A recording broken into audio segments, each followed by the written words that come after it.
Market की जोरदार गिरावट की वजह से डिक्सॉन जैसी कंपनी भी अभी 26% के लॉस में बैठी है। कहीं ना कहीं इन्वेस्टर इस कंपनी में बड़े लॉस में बात की जाए तो अभी बना हुआ है, क्योंकि जिसने भी टॉप लेवल पे खरीदा होगा उसको बड़ा नुकसान अभी हो रहा है।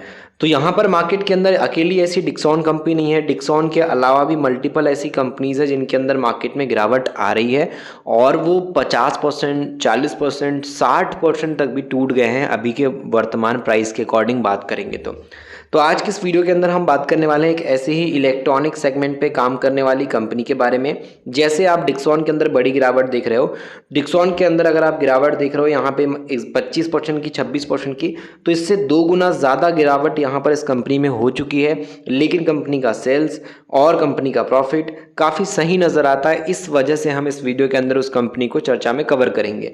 बट याद रहे कि मार्केट के अंदर अभी जिस तरीके से 26% आप डिक्सॉन में देख रहे हो, वैसे बहुत सारी कंपनीज है जिनके अंदर गिरावट लगातार चल रही है।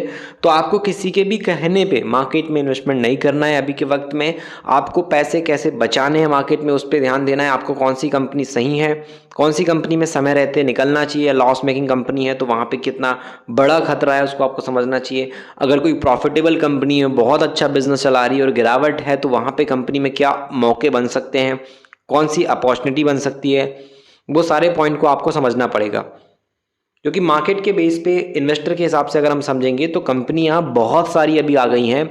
और अगर आप देखोगे तो 100 से भी ज़्यादा ऐसी कंपनीज हैं जिनके अंदर प्रॉफिट तो बढ़िया अच्छा खासा सही है, लेकिन उसके बाद भी गिरावट हो रही है। लेकिन आपको उस प्रॉफिट में भी ध्यान देना है, क्या कंपनी पहले के जितना प्रॉफिट कमा पा रही है या फिर कंपनी के मुनाफे में दबाव आया है। इस कारण कंपनी बाजार के रिजल्ट अच्छे ना आने की वजह से, बाजार में कंपनी अच्छे रिजल्ट ना दिखाने की वजह से गिरावट में है। तो रीज़न भी समझते आना चाहिए आपको। ऐसा नहीं कि कंपनी प्रॉफिटेबल है और कंपनी का प्रॉफिट बढ़ रहा है 2% से, 4% से, 6% से, तो वैसी कंपनीज में बड़ी ग्रोथ क्या उम्मीद कर भी नहीं पाओगे। कि कंपनी हो सकता है पहले कर रही थी यहाँ पे 40% की ग्रोथ, 50% की ग्रोथ, अब कंपनी ग्रोथ कर रही है 5% की, 10% की। तो ऐसी सिचुएशन के अंदर जब प्रॉफिट ग्रोथ कंपनी के नीचे गिरने लगे तो शेयर प्राइस भी गिरने लगता है। क्योंकि मार्केट क्या होता है कि मार्केट उसी का स्वागत करता है जो ऊपर चढ़ रहा है। जैसे दुनिया में क्या होता है कि जिसके पास पैसा है तो लोग उसकी वैल्यू करेंगे। अगर कोई इंसान 5 साल बाद जिस इंसान की आज वैल्यू करें उससे ज़्यादा भी कमाएगा तो लोगों को मतलब नहीं है। लोगों को मतलब होता है कि आज आज मतलब टुडे, आज के वक्त में कंपनी के हिसाब से हम देखते हैं कि कौन सी कंपनी में प्रॉफिट अच्छा है तो वो उसके अंदर तेजी आएगी। वैसे ही जो इंसान के पास पैसा है उसकी वैल्यू होती है। जो आज के 5 साल बाद करोड़ों भी कमाएगा तो भी उसकी वैल्यू नहीं है अगर आज के टाइम पे उसके पास पैसा नहीं है। बाद में वो क्या करता है, उससे मतलब लोगों को आज का दिखता है। वैसे ही शेयर प्राइस मार्केट के हिसाब से बात की जाए तो स्टॉक मार्केट में भी वैसा ही परफॉर्म करता है। अगर कंपनी आज के 5 साल बाद, आज अगर 10% की प्रॉफिट ग्रोथ कर रही है और आने वाले 5 साल बाद कंपनी 50% का भी कर रही है तो इन्वेस्टर को उससे मतलब नहीं। इन्वेस्टर को मतलब है कि आज अभी के टाइम पे प्रॉफिट ग्रोथ कितनी है। अगर अभी के टाइम पे कोई कंपनी 40%, 50% प्रॉफिट ग्रोथ कर रही है तो मार्केट उसी का स्वागत करेगा। उसी के अंदर बाद में गिरावट के बाद जब मार्केट नॉर्मल होगा तेजी आएगी। लेकिन अगर कंपनी आज के वक्त में 5% करी और आने वाले 5 साल में 50% भी रखने की ताकत रखती है प्रॉफिट को, तो भी कंपनी के हिसाब से मार्केट को कोई मतलब नहीं है। तो वो चीज़ है कि मार्केट के हिसाब से अभी की सिचुएशन को आप समझो और अभी देखो कि किस कंपनी का प्रॉफिट ग्रोथ 50% से 10% पे आ गया, 20% पे आ गया, तो वो भी एक गिरावट का कारण है। ऐसा नहीं कि मार्केट गिर रहा है, बाजार गिर रहा है इसलिए कंपनीज गिर रही हैं। उसके अलावा भी कई सारे कारण होते हैं। ग्रोथ अगर कंपनी की कम हो जाए तो भी गिरावट होती है। अगर किसी कंपनी के अंदर प्रॉफिट की जगह लॉस हो जाए तो भी गिरावट होती है। सेल्स घट जाए तो भी गिरावट होती है। कंपनी का ऑपरेटिंग प्रॉफिट मार्जिन कम हो जाए तो भी गिरावट होती है। कुछ फ्रॉड हो जाए तो भी गिरावट, मतलब बहुत सारे रीजन है। मार्केट तो एक मेन रीजन हो गया। जितनी भी सारी कंपनीज है, ये मार्केट की जितनी भी छोटी मोटी जितनी भी कंपनीज है, इन सब के अंदर एक कारण होगा कि बाजार गिर रहा है तो ये गिर रही हैं। लेकिन इनमें भी कुछ कंपनीज ऐसी रहेंगी जिनके अंदर एक्चुअल में दिक्कत रहेगी, अंदर में कुछ प्रॉब्लम रहती है, जो प्रॉफिट घटने की वजह से आती है गिरावट, या सेल्स घटने की वजह से आती है, कंपनी के मैनेजमेंट में कुछ गड़बड़ होने की वजह से। तो मार्केट में वो चीज़ों को भी समझो। ऐसा नहीं कि आपको किसी ने बोल दिया कि बाय वन डिप करो तो बाय वन डिप में आप किसी भी कंपनी को उठाते जा रहे हो, पोर्टफोलियो में भरते जा रहे हो, पता चले कि एक लॉस मेकिंग कंपनी है, बिजनेस में कोई दम है नहीं, और आपको किसी ने बोल दिया कि गिरावट है, गिरावट में कौड़ी के भाव मिल रही है, कंपनियां डिस्काउंट में मिल रही है तो आप उठा लो। ये गलती मत करना। मार्केट को पहले समझो, कंपनियों की वैल्यू को समझो कि कौन सी कंपनी में कितनी ताकत है, क्या बिजनेस कर रही है, आगे बिजनेस चल पाएगा नहीं चल पाएगा। सेल्स प्रॉफिट ग्रोथ में कंपनी की पहले की जैसे ग्रोथ है, या फिर कंपनी जहां 50% कर रही थी वो 20% पे आ गई, 10% पे आ गई। वैसा कुछ हो गया तो अलर्ट होने की ज़रूरत है। तो मार्केट में स्मार्ट इन्वेस्टर पैसा बनाता है। इन्वेस्टर तो सब हैं बट स्मार्ट बहुत कम लोग बन पाते हैं। अगर मैं अपनी पर्सनली बात करूँ तो मैं भी मेरे पोर्टफोलियो में लॉस फेस कर रहा हूँ। मैं भी अपने आप को स्मार्ट नहीं बोलता। मैं भी अच्छी अच्छी company sales profit growth business देख करके सब कुछ रिसर्च करने के बाद मैंने पोर्टफोलियो में उनको खरीदा, लेकिन आज मार्केट में गिरावट की वजह से वो नीचे है। लेकिन मेरे को कारण पता है, कंपनी में कुछ गड़बड़ नहीं है, कंपनियां सही हैं, बट मार्केट गिर रहा है उस वजह से वो गिर रही हैं। तो मेरे अंदर कुछ कंपनीज हैं, 2-4 कंपनी पोर्टफोलियो की, जिनके अंदर एक्चुअल में लॉस हुआ है, तो वो कंपनीज और भयानक टूटी हैं। लेकिन जिनका प्रॉफिट ग्रोथ सब कुछ सही है लेकिन मार्केट गिर रहा है तो वो भी गिरावट में है। तो उस पॉइंट पे आपको नज़रिया देखना पड़ेगा कि 10 कंपनी में 2 कंपनी अगर बात की जाए हिसाब से मैनेजमेंट खराब है या प्रॉफिट लॉस खराब है तो गिर रही हैं, तो उसमें कारण 2 कंपनी में अलग निकल के आएगा।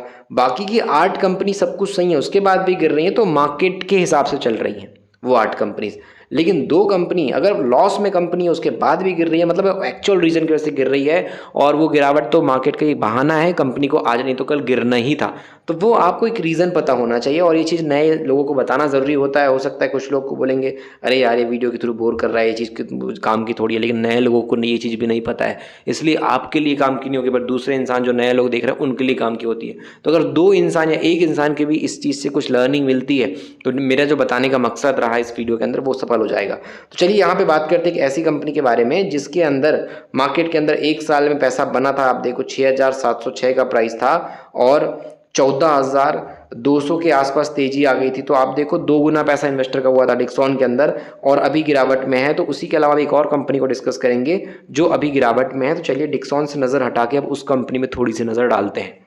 तो यहाँ पे मैं जिस कंपनी की बात कर रहा हूँ इसका नाम है काइनस टेक्नोलॉजी इंडिया लिमिटेड, और काइनस की शुरुआत 2008 के टाइम पे हुई थी। और ये कंपनी जो है end to end IT solution provide करती है, मैन्युफैक्चरिंग करती है कंपनी। और बिजनेस वाइज अगर आप यहाँ पे देखोगे तो कंपनी का डिफेंस, इंडस्ट्रियल एरोस्पेस हो गया, डिफेंस हो गया, आउटर स्पेस हो गया, न्यूक्लियर हो गया, मेडिकल रेलवे हो गया, इंटरनेट ऑफ थिंग्स हो गया, इंफॉर्मेशन टेक्नोलॉजी हो गया, और भी अदर सेगमेंट में कंपनी का काम चलता है। मार्केट वाइज साइज इसका 25,000 करोड़ के आसपास का है। 1 साल के अंदर इसने 2424 से 7,825 तक का हाई लगाया था, अभी 3,952 का है। तो गिरावट तो काफ़ी बड़ी इसमें आ गई है। ROE इसका 14 से 10% का है। मैंने बोला कि सेल्स प्रॉफिट ग्रोथ मायने रखती है कंपनी की, तो देखो आप सेल्स भी 55% की है, प्रॉफिट भी 80% से बढ़ रहा है। उसके बाद भी इसके अंदर आप गिरावट देखो, 3 महीने में 31% का लॉस और 6 महीने के अंदर 21% का लॉस। तो ये जो कंपनी गिर रही है मार्केट के रीजन की वजह से गिर रही है। कंपनी के अंदर अभी भी आप देखो तो सेल्स प्रॉफिट ग्रोथ का परसेंटेज कम नहीं है, बहुत अच्छा है, लेकिन मार्केट में प्रेशर है तो ये कंपनी उसी गिरावट में अब ज़बरदस्त फेस में गिरावट में नजर आ रही है। और यही रीज़न है कि ये कौड़ी के भाव अभी जा चुकी है। और आप देखोगे कि जहाँ कंपनी का शेयर 7,000 के पार चला गया था, आज इस कंपनी का शेयर 4,000 के नीचे आ गया। तो बड़ी गिरावट इसमें आप देख पाओगे और एक कहीं ना कहीं डिस्काउंट इसमें कंपनी में इन्वेस्टर के पॉइंट से देखने को मिलता है। अब कंपनी का कंज्यूमर ड्यूरेबल के बेसिस पे जो इलेक्ट्रॉनिक कंपोनेंट वाला काम है वो कंपनी का नज़र आता है।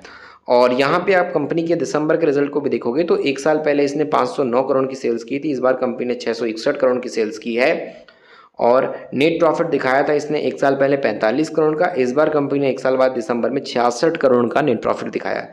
ईयरली बेस पे इस कंपनी का प्रॉफिट आप देखो 95, 183 करोड़, फिर 259 करोड़। तो एक बहुत ज़्यादा कंपनी में प्रॉफिट की ग्रोथ है, उसके बाद भी बाजार गिर रहा है तो ये कंपनी का शेयर गिर रहा है। तो ऐसे में आप चाहो तो इस कंपनी को स्टडी कर सकते हो। मार्केट के बेस पे शेयर होल्डिंग की बात करेंगे तो इसके अंदर आपको नज़र आएगा कि प्रमोटर जितने थे उतने ही है, 57%। FIS का स्टेक 14% है, DIS का स्टेक 15% है।